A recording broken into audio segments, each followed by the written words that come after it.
Hello, everybody. I want to give the same warning tonight that I give very often, which is never trust the Tories. The fake Conservatives are a far left cultural Marxist party, the same as Labour, Lib Dems, and the Greens. The difference is they will try to convince you that they are genuine conservatives who are on the side of freedom and financial responsibility and family values when they're not. And practically, they do everything they can to destroy those things, just like Labour, the Greens, and the Lib Dems are doing, but without pretending that they're actually conservative when they're not. What has been announced today is the Home Secretary, Suella Braverman, is going to make an announcement to say she's going to bring an end to non-crime hate incidents. You probably heard of those things. These are these terrible things that police do when they have to record when somebody doesn't like what you've said or what you've posted on social media, or they've overheard someone having a bit of banter, and they report you to the police for hate speech or thought crime or something. And the police investigate, and then they say, well, there isn't a crime, but it's a hate incident because someone with a protected characteristic has reported you for saying something which they feel is racist or homophobic or transphobic or Islamophobic or anti-Semitic or racist or misogynist or whatever. And so the police record this. They say it's not a crime, but it's a non-crime hate incident. And it stays on your criminal record. You get a criminal record. Doesn't show that you've committed a crime, but it shows that you were involved in a non-crime hate incident. And that can be submitted to an employer later on if they ask for a criminal record check from the police. If you go to try and get a job with someone, the police will disclose your criminal record. And if you have a non-crime hate incident on your criminal record, even if you haven't committed a crime, that will go to an employer, and they could potentially use that to stop you, bar you from being employed with legal reason. And they have a legal excuse if they want to do that. So for the last 13 years, the fake Conservative Party has allowed this to carry on going and has supported it all the way. Now we are potentially just 1 year from another general election, and they are starting the bait and switch. So now Suella Braverman, Home Secretary, coming out saying, we're going to end these non-crime hate incidents. Isn't it terrible that we've got these things on the statute books and the police are doing it? You've had 13 years to stop it. Why haven't you done it before? Because you actually supported it. You love this edifice of hate crime, hate speech being brought into law. It was the last thing that Labour did before the Tory Lib Dem coalition came in 2010. The last thing Labour did was put in place the Equality Act, which then created these protected characteristics. And on the back of that, you've got hate crime expanded and grown over the time.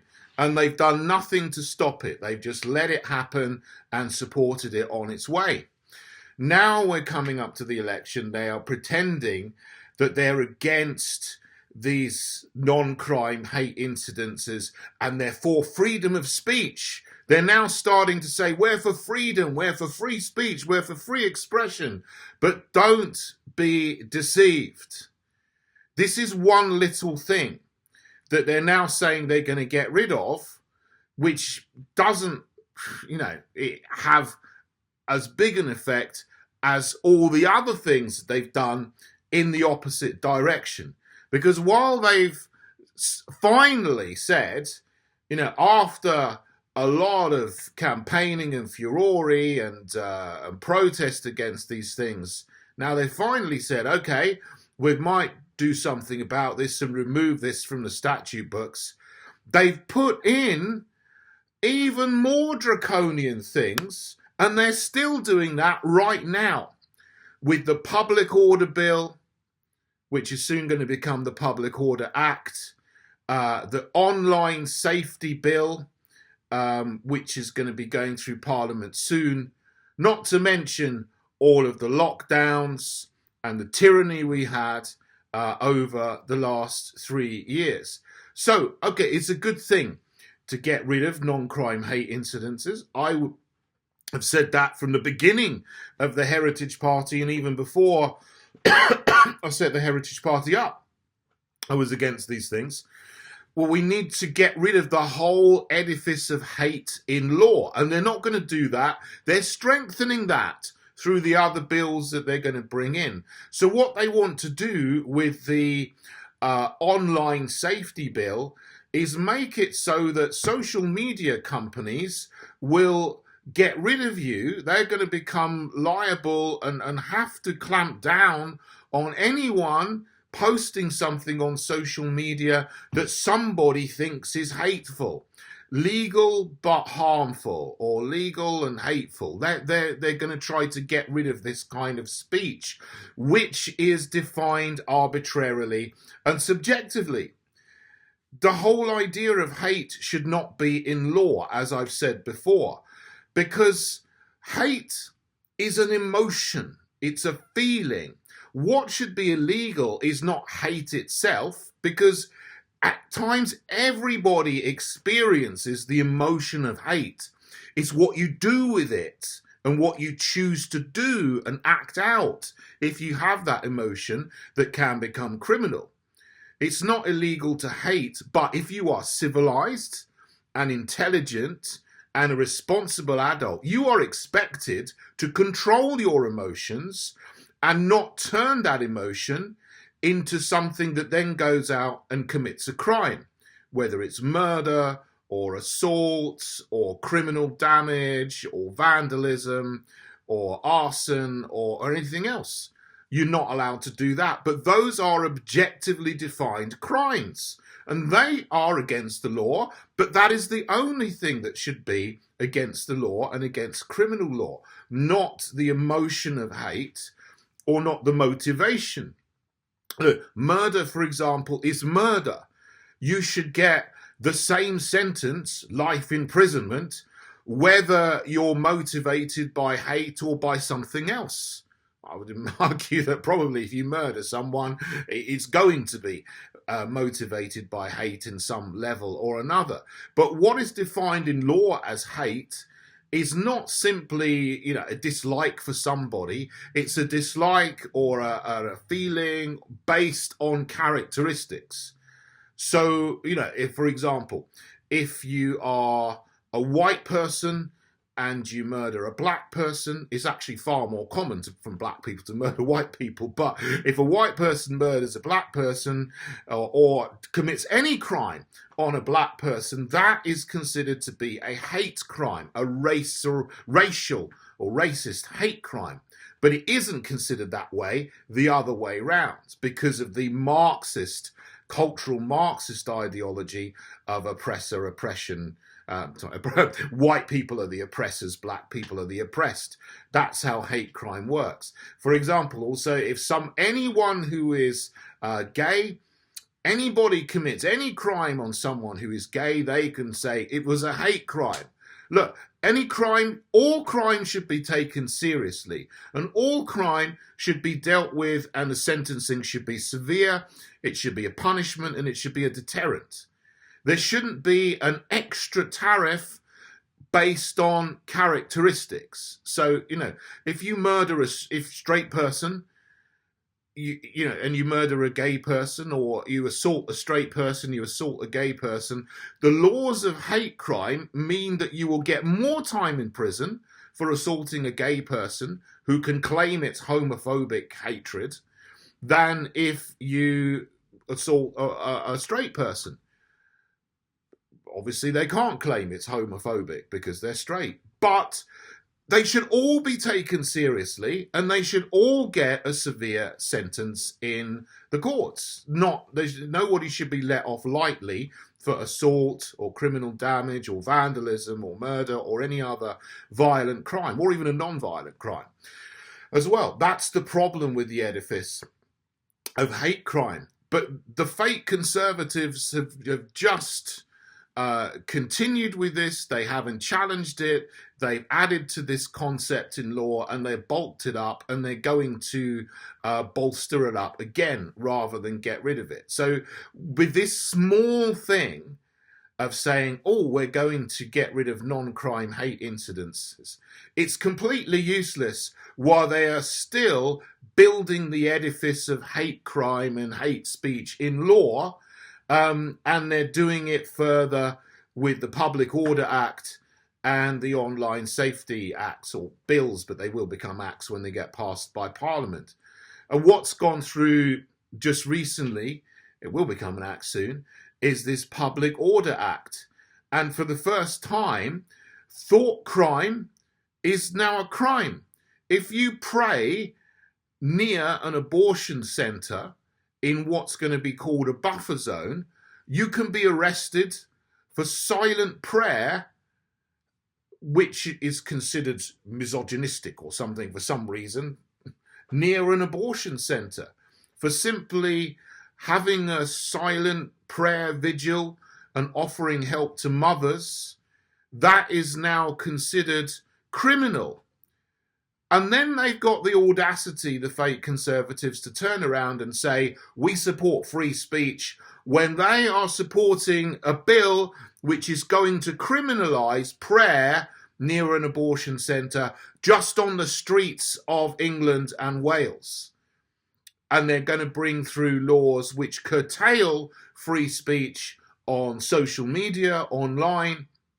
And the Public Order Act also curtails protest.